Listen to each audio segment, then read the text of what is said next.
Okay, so I am recording this for students who may need it at a future date. So I have done a mark at 6 inches. So that's splitting this in half. Then I split this section in half. So I have 3 inches and 3 inches. Now what I'm going to do is to create 7 1-inch by 3-inch spaces. Okay? Sounds complicated. It's not complicated. So you might want to turn your paper this way, and I'm going to take my ruler and go from the 0 to the 7, and at every inch, I'm going to mark 1, making a little mark. Again, I'm working in pen so you guys can see what I'm doing. So at every inch, I'm just making a little mark, a check mark. And then I'll move down to this line and do the same thing. Check, check.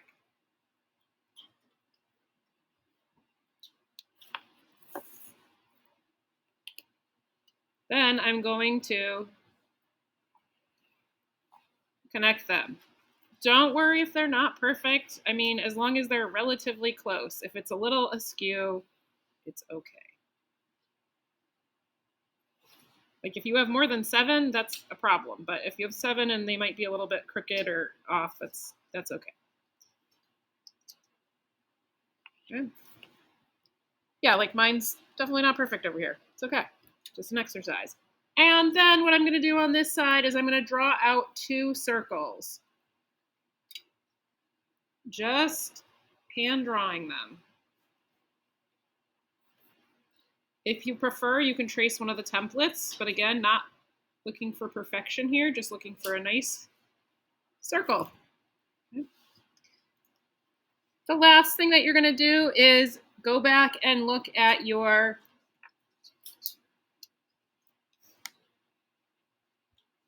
chart here. You can see mine on my screen and decide which colors you might want to try to emulate or copy, right? So I'm going to try and I'm going to write the names of those up top. So I like the monochromatic, and I guess I'm going to try the split complement. So I'm just going to write that at the top of my page. Monochrome, that's fine to write monochrome. Can't fit the whole thing. Split. Complement. Again, you can do a shortened version. And I'm going to do the same thing over here. Monochrome.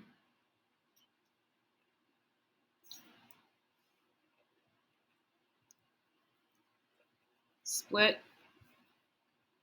Complement.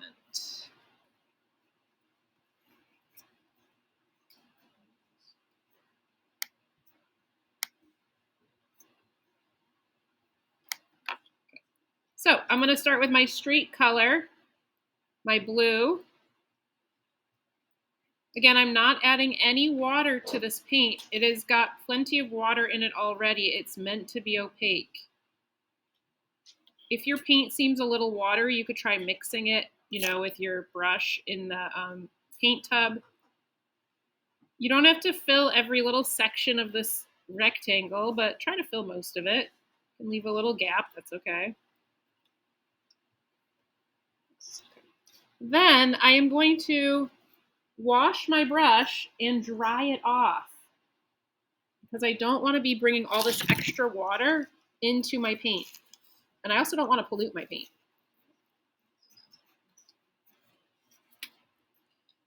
The next thing I'm going to do is create a tint of this blue. Remember, monochrome is one color plus tints and shades. So what does it mean to make a tint of a color? What do you guys remember about that? What color am I adding to make a tint? Anyone? You got it, Anna. A white. So white is a tint of a lighter blue. So do you think to make a lighter blue, should I start with white or should I start with the blue? That is correct. If you want to make a lighter color, do not start with the darker color. This is something that I often see students do. Let's say they want to make a pink. They start off with a ton of red, and then they have to add a ton of white to get it lighter. It's much better if you're just making a small amount, especially, start with your lighter color. So if I want to make a light blue, don't start with blue. start with the white on the palette. So I'm going to scoop some of this out, put it on my palette. Hi there. The palette paper is on the bottom of the cart there. You're using the glossy side of it. So I'm just going to put enough paint on my palette for this section. I don't want to use all my white paint. So I'm scooping a little bit out onto the shiny side of the palette. Now I'm going to wash and dry my brush again. Every time I switch colors, I want to wash my brush.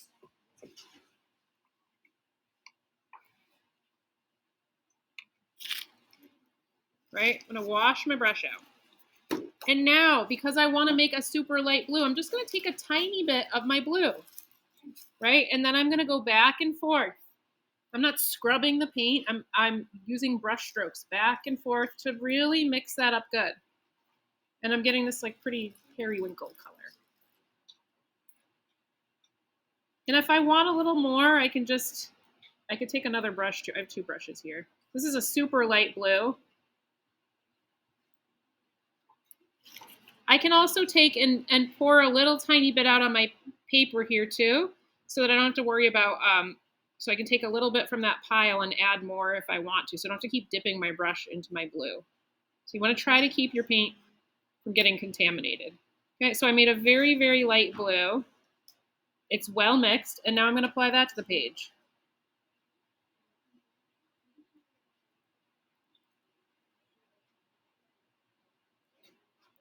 And then I might even add a little bit more blue to see if I can get a darker shade of blue here.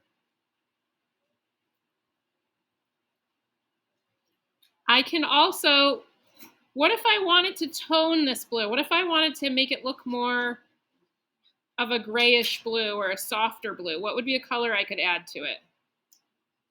Anyone? What does it mean to tone a color? I mentioned this yesterday. I want to briefly though. So let's say I don't love how blue this color is.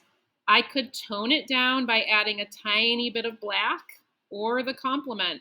Anyone remember what the complement of blue is? Orange, yep. I'm going to try adding a tiny bit of black. I'm going to use my other brush for this.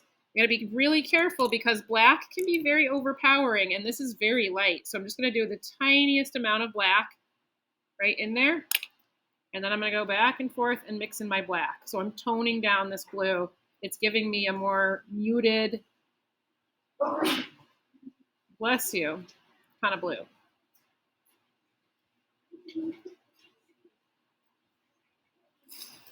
So if you're using the complement or you're using black, try to tone it down. Do you have to make the exact colors that are on your Google Canvas? No.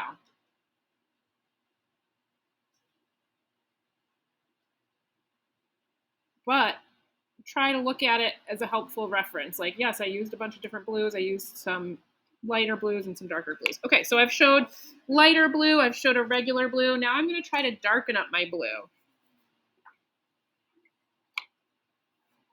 So all I'm doing is asking you to experiment with a variety of colors within your color scheme. If you were doing complementary colors, and let's say I was going to do the complement of blue, at this time I might say, hey, now it's time to use orange for these three. But I'm doing monochrome, so I'm going to focus on the blue. All right, so we talked about darkening up my blue. So now I'm going to take more of my blue, put it on my page, and I'm going to experiment with how to darken it. So I could just use black, but now I'm going to instead just try to use orange.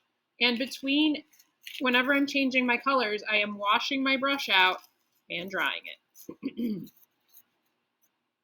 I'm going to put a little bit of orange into this blue. It's actually kind of a lot of orange. I've overdone it. So that's going to give me almost like a navy color, super dark. If I don't like how dark it is, I can always add a little bit more. So your paint should look pretty solid when you put it on. If it's too thin, you might have to do another coat or maybe make a little bit more.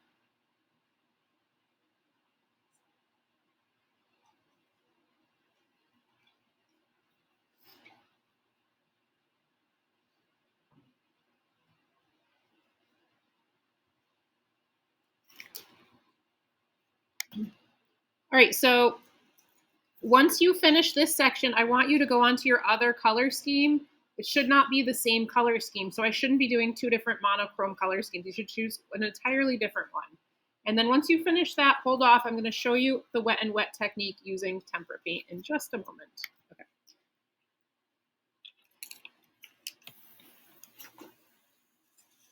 So I'm going to take my reddish violet and my kind of soft orange color. So the first thing I'm going to do is make each color on my palette. So I'm going to take my white and mix up a bunch of that.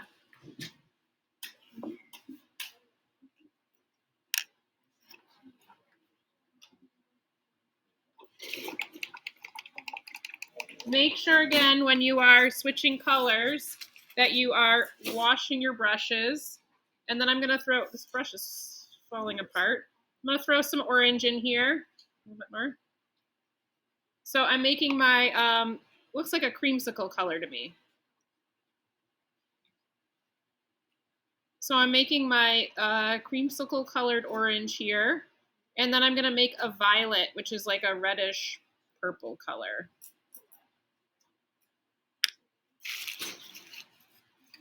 I might add a little white to the reddish purple too, just so it doesn't look too strange with the very, very soft orange. If you were doing monochrome, maybe you'd make a light blue and a dark blue together. So now I'm going to take some of my red over here.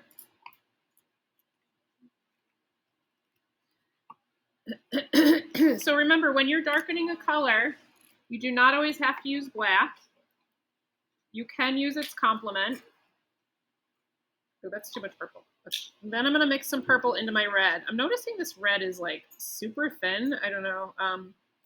So if you do notice your red's really thin, we might have to grab some more out of the paint container. It might have just, I noticed when I was pouring it out too, it was really thin.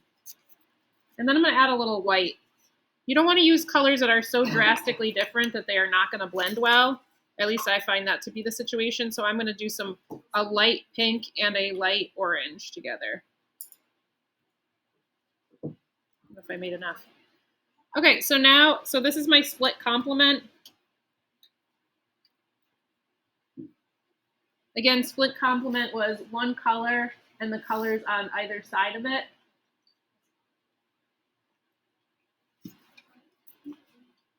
So I had purple and, you know, a yellowish orange and then a green too. All right, so I'm going to put this color down.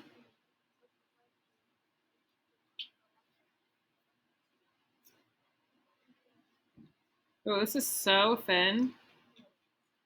Not really loving this pink, but we'll see what we can do. Do the best you can to stay in your lines. As you can see, I'm working kind of quick, so I got a little outside of the lines. I'm not going to take points off for that. Just try to be somewhat neat. And then I'm going to put the peach on the other side. You need to use a decent amount of paint here. And in fact, I think I need to switch to a different paintbrush. So you're putting each paint on. And again, you need to have a generous amount of each paint. I don't actually know if I have enough. Let's see what happens. And then what you're going to start to do in the middle is sort of use small rhythmic brush strokes to kind of blend them together. So I'm bringing a little bit of the orange into the peach. And then, not orange into the peach, orange into the purple. And then I'm going to bring a little bit of the purple into the orange. I'm really don't have that much enough paint probably. I need to get more. Okay. The goal is to soften this line in the middle.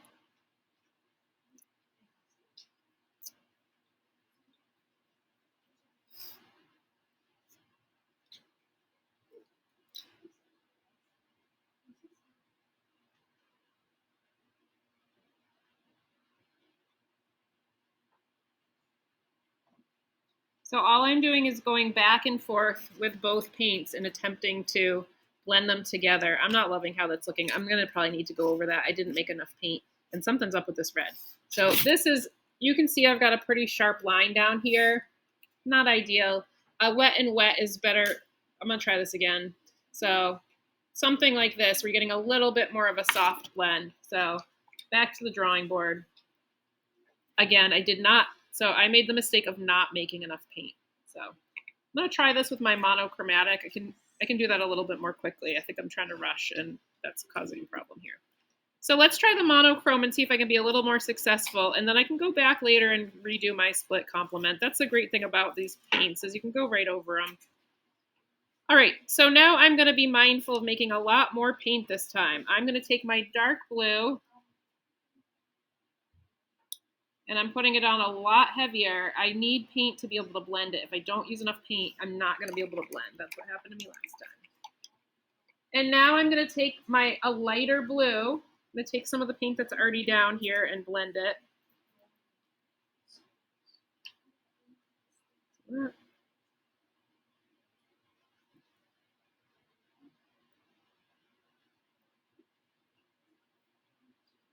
Okay, so here's my two colors. Take two.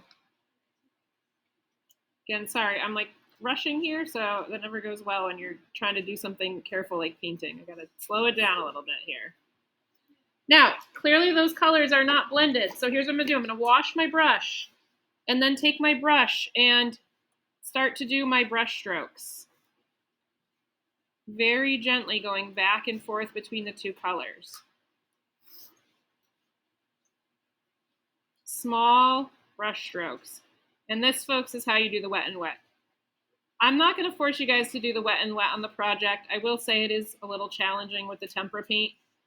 For those of you that are very confident or comfortable in your painting skills and you want to try this, I wanted to show you something more challenging with the tempera paint, but I don't want to make everybody have to do this either. There might be some situations where it looks great, some other paintings where maybe it doesn't fit. All right, so that's definitely a more successful blend. Do you see a little bit of texture in there? Yes, but is it way better? You don't see a line like you do down here. So if you have a strong line, I highly recommend go back and reblend it. You might need to paint over it. Maybe you didn't make enough paint. I didn't do that the first time, right? So, oops. Okay, so, and again, try to keep your brush strokes going one consistent direction. All right,